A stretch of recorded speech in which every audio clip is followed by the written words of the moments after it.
And first, a 16-year-old is facing multiple charges. This is after police had a chase that resulted in the death of a 19-year-old who was riding a motorcycle. This deadly collision happening near the North Freeway in FM 1960. That's where we find our Fox 26 reporter Damali Keith breaking down the story for us. Damali.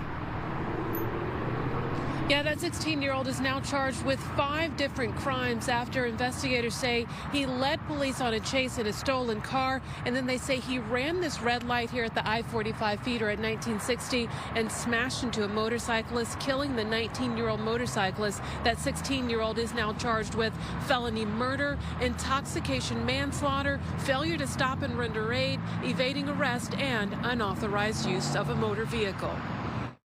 What started as an officer spotting a street race on Interstate 45 around 2 a.m. ended in this, the tragic death of a 19-year-old on a motorcycle here on FM 1960.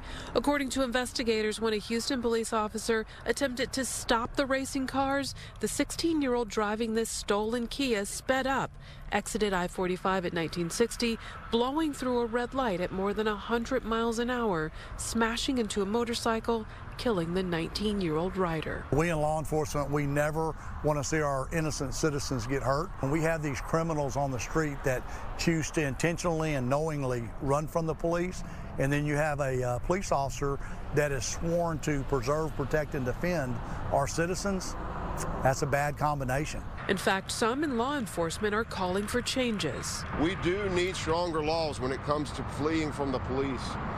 We need our legislature and our elected officials to revisit this and raise the penalties. Just last week, we had 3 police chases in one day within a 4-hour period. This is the end of one of them. Spread your feet.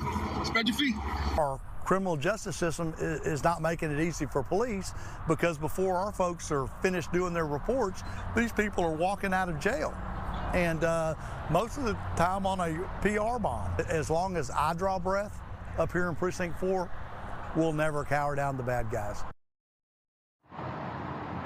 And Constable Herman says at this point there are no plans to change his pursuit policy. We're still waiting for the identity of the 19-year-old to be revealed.